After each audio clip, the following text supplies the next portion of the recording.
السلام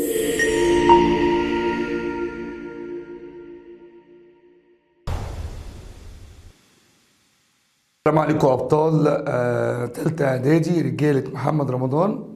يلا بينا نعمل ريفيجن سريعة كده ان شاء الله. هحاول ما تعديش نص ساعة على يونت 1 كلها باذن الله. يونت 1 كانت بتتكلم على الكيميكال رياكشن. عايز بس اقول حاجة لكل الطلبة قدام وجداد، من فضلك قبل ما تبدأ شغل في الكيميكال رياكشن لازم الصفحة دي تحفظها كويس جدا. تاني من فضلك قبل ما نبدأ شغلنا لازم الصفحة دي تذاكرها كويس جدا وتحفظها كويس. ليه؟ دي اللي هتساعدنا في شغلنا. جينا قلنا ان الكيميكال رياكشن، اي كيميكال رياكشن عبارة عن رياكتنت وبرودكت. الرياكتنت الحاجة اللي انا ببدأ بيها التفاعل، البرودكت الحاجة اللي انا بوصل لها. طيب قلنا الكيميكال رياكشن 3 انواع، اللي في الدنيا كلها كام نوع؟ 3 انواع. اما حاجه اسمها ثيرمال ديكومبوزيشن، يعني تفكك حراري، حاجه بتتحط على النار تتكسر، او سبستيتيوشن يعني استبدال وده سهل جدا، او اوكسيديشن وريدكشن.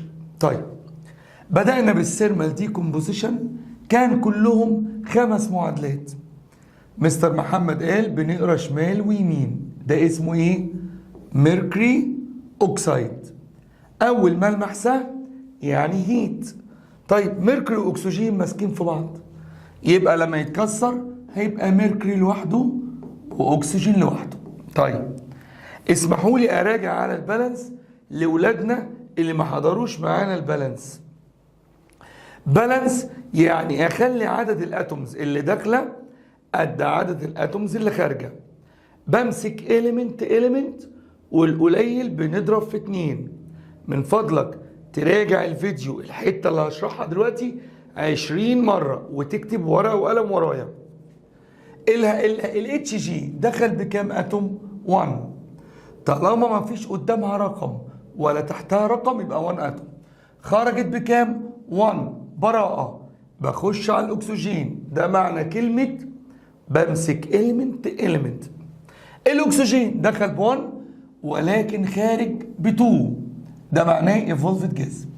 هنا ده القليل أضرب في 2 وارجع عيد من تاني. اوعى تحط النمبر تحت السيمبلز، لازم تبقى قدامها. هنا الميركوري دخل بكام؟ ب2، خرج بكام؟ ب1، بقى ده القليل أضرب في 2. كده المعادلة اتوزنت، بقى زي ما دخل زي ما خرج. ده اسمه ميتال اوكسايد. يبقى الميتال اوكسايد بيتكسر لميتال واكسجين. تاني مركب كان اسمه كبر سلفيت. ده كبر ودي جروب اسمها السلفيت. كان بيحصل ايه؟ الكبر ياخد قياية، فاكرين؟ فيبقى كبر اوكسايد، ويبقى مين؟ SO3 غاز اسمه سلفر تراي اوكسايد. SO4 خدت منها قياية. يبقى دايما الميتال سلفيت بيتحول لميتال اوكسايد وسلفر تراي اوكسايد. طب يلا اللي بعده كبر. سامعك بتقول ايه؟ كربونيت. يلا الكبر ياخد من هنا قياية يبقى كبر اوكسايد. طب ده CO3 لما اخد منه قياية يبقى CO2 كربون دايوكسيد. يبقى دايما الميتال كربونيت بيتكسر لميتال اوكسيد وكربون دايوكسيد. اللي بعده ده اسمه ايه؟ كبر هيدروكسيد. بس الكبر بيحب يمسك في مجموعتين هيدروكسيد. كبر اهو معاه OH و OH. الكبر اهو هياخد قياية، ادي القياية، يبقى H2O. يبقى دايما الميتال هيدروكسيد بيتحول لميتال اوكسيد ووتر. اخر حاجة الصوديوم رمزه ايه؟ الصوديوم Na، ودي اسمها نيتريت.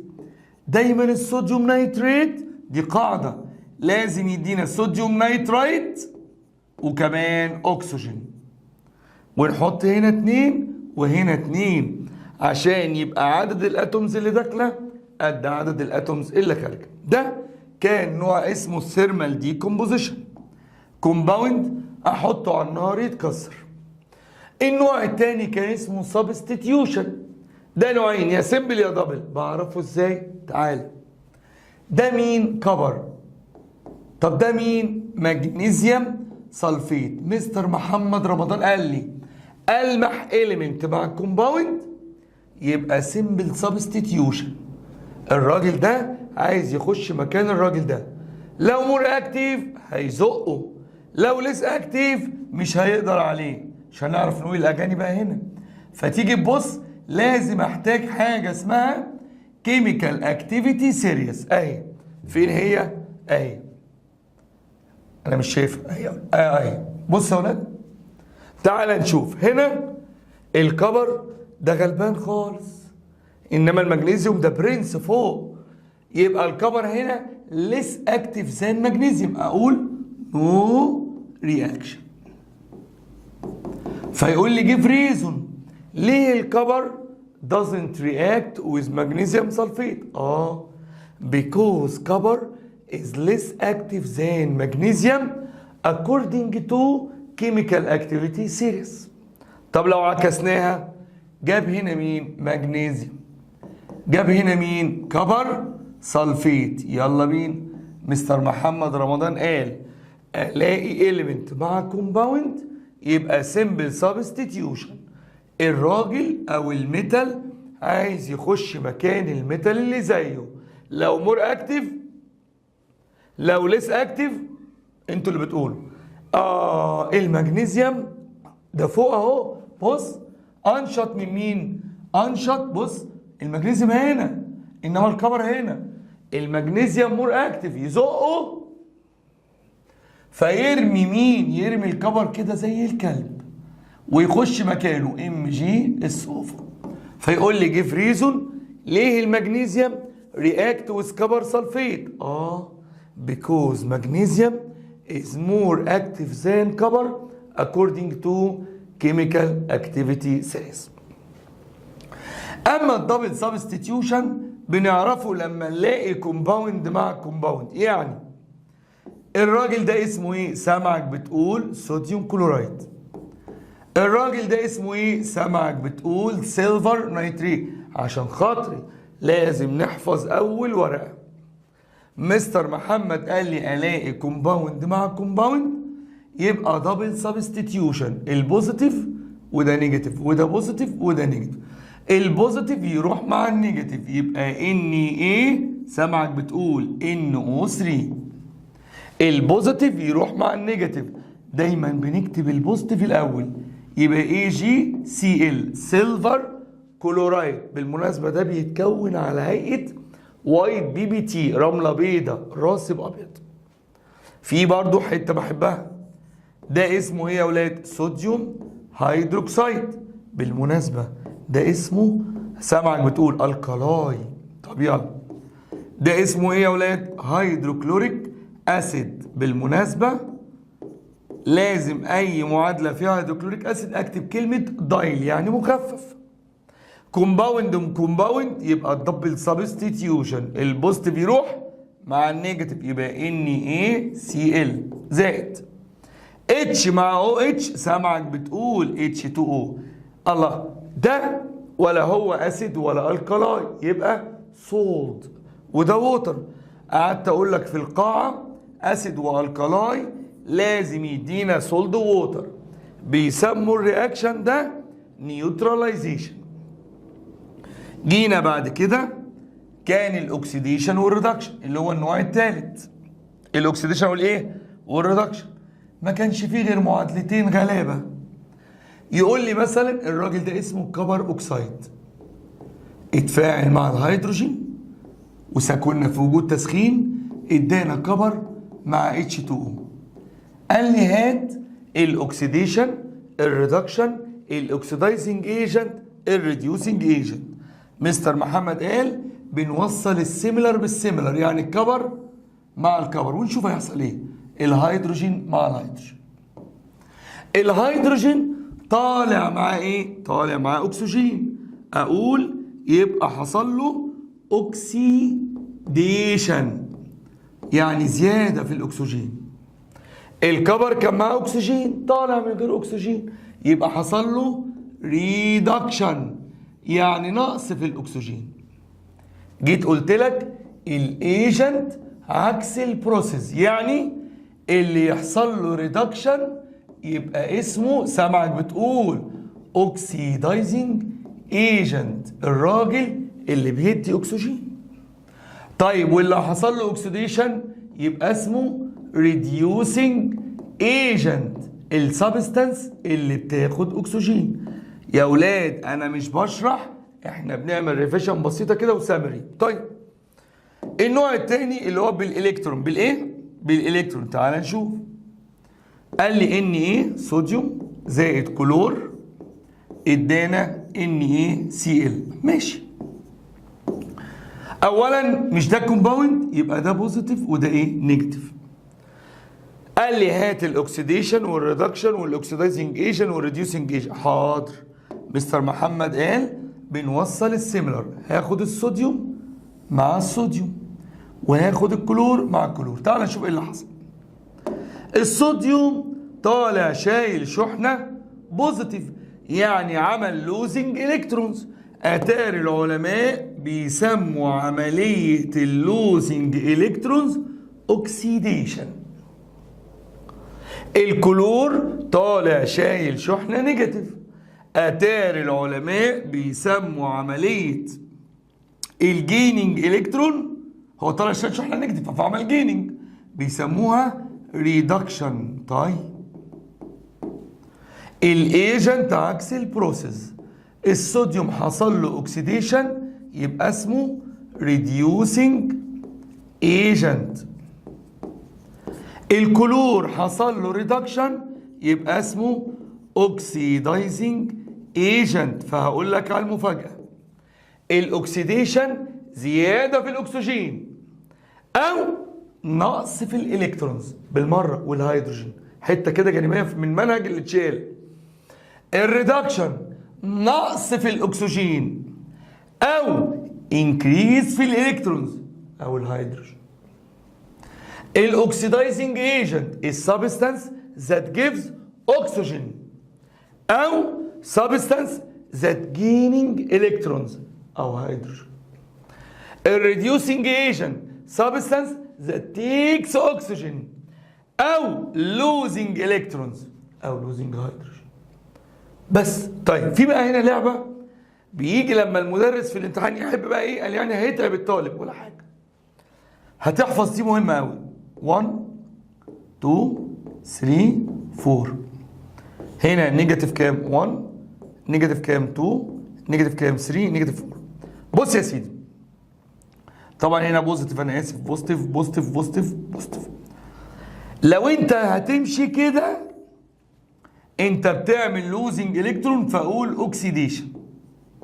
هشرح لك. لو انت هتمشي كده انت بتعمل جيننج الكترون فهسميها ريدكشن. يعني ايه يا مستر؟ هقول لك يعني ايه. انا عايز صفحه فاضيه عشان اعرف اشتغل عليها. بص كده، يعني مثلا اوعى يا عم، ليه اما بيحب يتفلسف بقى المستر يقول لك اما اديهم بقى حاجه ما يعرفوش يحلوها ولا يهمنا. بص كده فجاه ما بقاش فيه صفحه فاضيه اهي، لا اله الا الله، مش مهم انا هتصرف.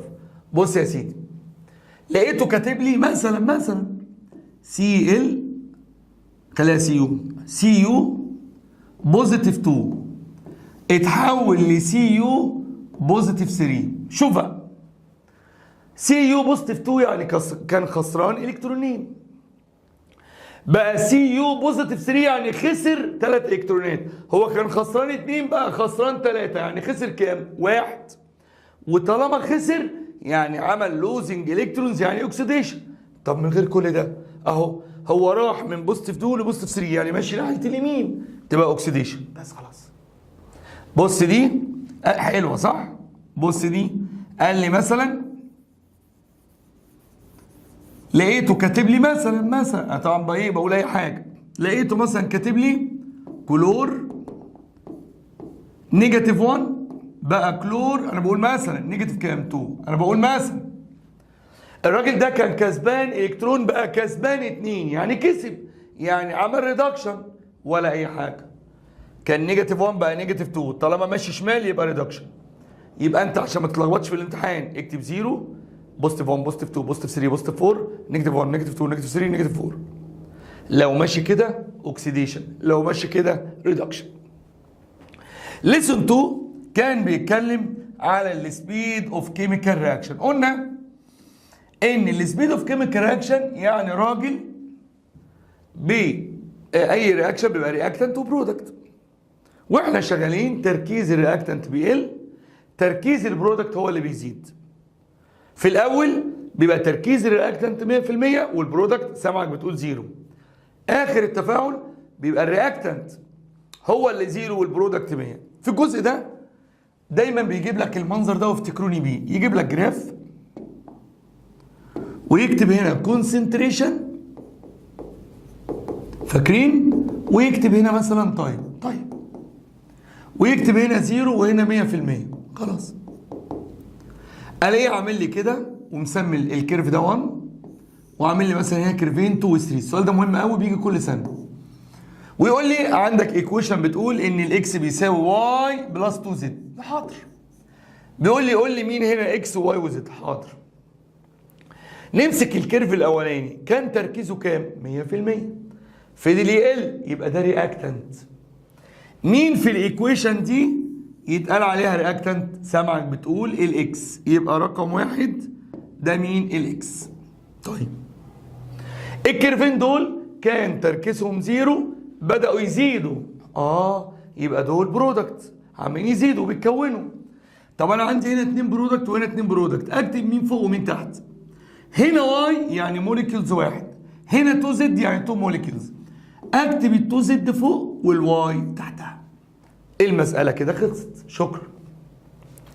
بعد كده قلنا ان في اربع فاكتورز هي اللي بتخلي التفاعل سريع او بطيء. اول فاكتورز النيتشر اوف رياكتنت، ودي حتتين، حاجه اسمها الكايند اوف بوند وحاجه اسمها السيرفيس اريا. يعني ايه؟ انا لما اقول خدوا بالكم الجزء ده كله جه في ريزون ان اي سي ال زائد اي جي ان او 3، سامعك بتقول ده بوزيتيف وده نيجاتيف، ده بوزيتيف وده نيجاتيف، البوزيتيف يجري على النيجاتيف، البوزيتيف يجري على النيجاتيف. الله، انت هنا بتلعب ما بين ايونز فبيبقى التفاعل سريع. يبقى كل الايونيك كومباوند بتتكسر لايونز فبيبقى التفاعل فاست.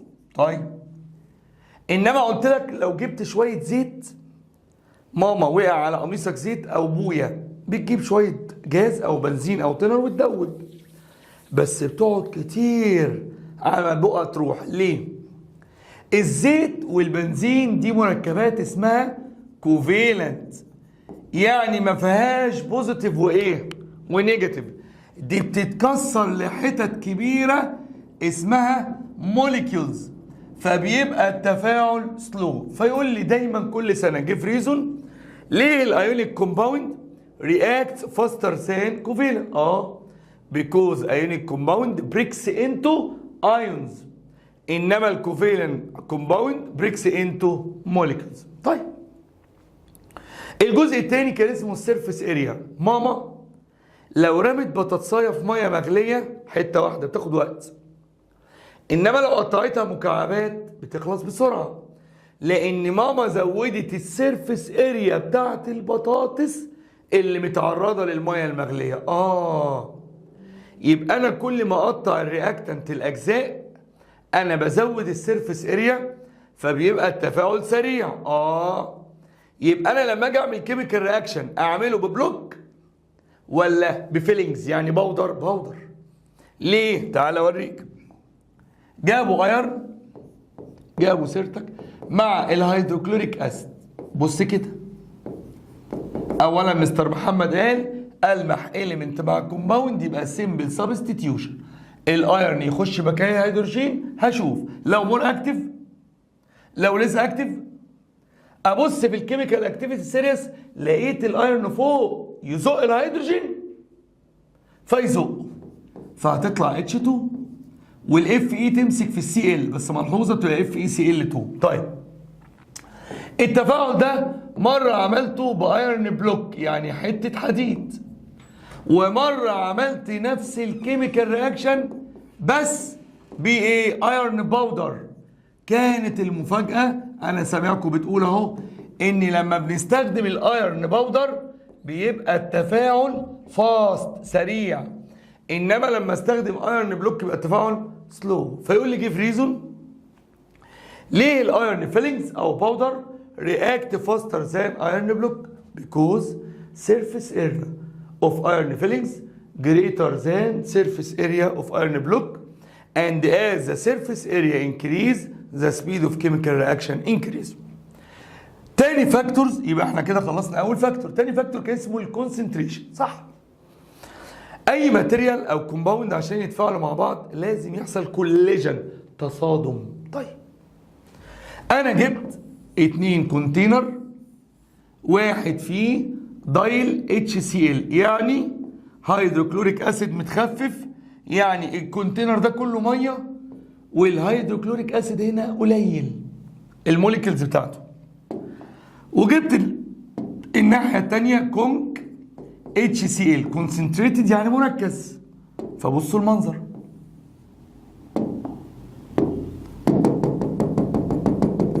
هنا بقى مين عنده موليكيولز اكتر؟ سامعك بتقول الكونك. طيب لو انا جبت قطعه مغنيسيوم هنا وهنا برضو مغنيسيوم ورحت راميهم، لما ارمي المغنيسيوم هنا بص كده 1 2 3 4 5، هنا عدد الكوليجن قليل فبيبقى السبيد اوف كيميكال رياكشن قليل. هنا بقى بص المنظر، اول ما رميتها هنا بص المنظر، يا لهوي كل الموليكيولز دي هتخبط في المغنيسيوم، يا لهوي. هنا النمبر اوف ايه؟ كوليجن زاد، فالسبيد اوف كيميكال رياكشن زاد. فيقول لي جيف ريزون ليه الكونك HCl رياكت فاستر ذان مين دايل؟ because concentration او number of molecules of conc HCl greater than number of molecules in diol HCl, and as the number، انا سامعك بتقول معايا والله، and as the number of molecules increase the number of collision increase so the speed of chemical reaction increase. تالت حاجة كانت التمبريتشر. ودي انا عملتها لكم في القاعة. لو ان كل ما التمبريتشر تزيد الموليكيولز بتجري اسرع، فالكوليجن تزيد فالتفاعل يبقى اسرع. اثبتها لك، جبت لك في القاعة لو تفتكروا واحنا بنشرح، جبت كوبايتين، انتوا هتقولوا يا مستر حصل. كوباية فيها كولد ايه؟ ووتر، فاكروها؟ لا. وكوباية فيها ايه؟ هوت ووتر. ورحت جايب حاجة اسمها ايفرفيسنس تابلت اللي هو قرص الفوار. طيب او الايفر على طول بنقولها ايفر اللي هو قرص الفوار. لقيت مع الكولد ووتر التفاعل سلو، بطيء، لان عدد الكوليجن قليل. لقيت مع الهوت ووتر كان التفاعل ايه؟ فاست. وعشان كده دي فكرة التلاجة. الاكل لو اتفاعل مع البكتيريا بيبوظ، فبنحطه في التلاجة ليه؟ عشان نقلل التمبريتشر، عشان نقلل الكوليجن ما بين الفود والبكتيريا، فنقلل السبيد اوف كيميكال رياكشن. في الصيف الاكل بيحمض ليه؟ لان لما التمبريتشر بتزيد النمبر اوف كوليجن ما بين الفود والبكتيريا بتزيد، فالسبيد اوف كيميكال رياكشن بتزيد، فالاكل بيبوظ بسرعه. اخر حاجه او اخر فاكتور كان اسمه كاتاليست. الكاتاليست any substance، اي ماده change the speed of chemical reaction من غير ما تشترك فيه، يخش يخلص التفاعل بسرعه. يعني ايه؟ انا عندي ماده اسمها هيدروجين بيروكسيد اللي هي ميه الاكسجين، دي لما بتسيبها لوحدها بتتكسر لميه واكسجين، عشان كده بيسموها ميه اكسجين. هنا 2 و2. التفاعل ده مدته حوالي 6 شهور حوالي. قال لك لو جبت ماده شبه الملح الاسود كده اسمها منجنيز دايوكسيد، اول ما ارميها في الكونتينر التفاعل في ثواني بيتم، والراجل ده زي ما يدخل زي ما يخرج. هنا الراجل ده كل اللي عمله انه سرع، يبقى التفاعل ده اسمه، يبقى الراجل ده اسمه كاتاليست، اسمه كاتاليست. نفس التفاعل اهو، هيدروجين بيروكسيد بيتكسر لميه واكسجين بس بعد 6 شهور.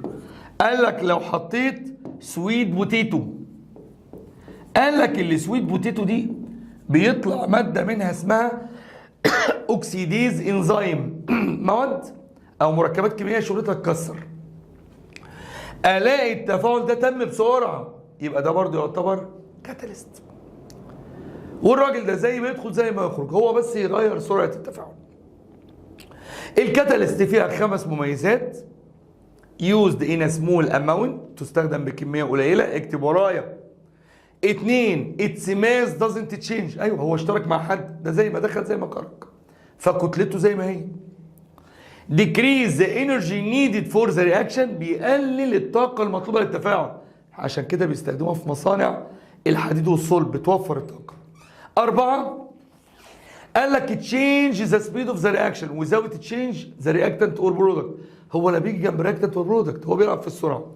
اخر حاجه ان هو بيعمل ايه؟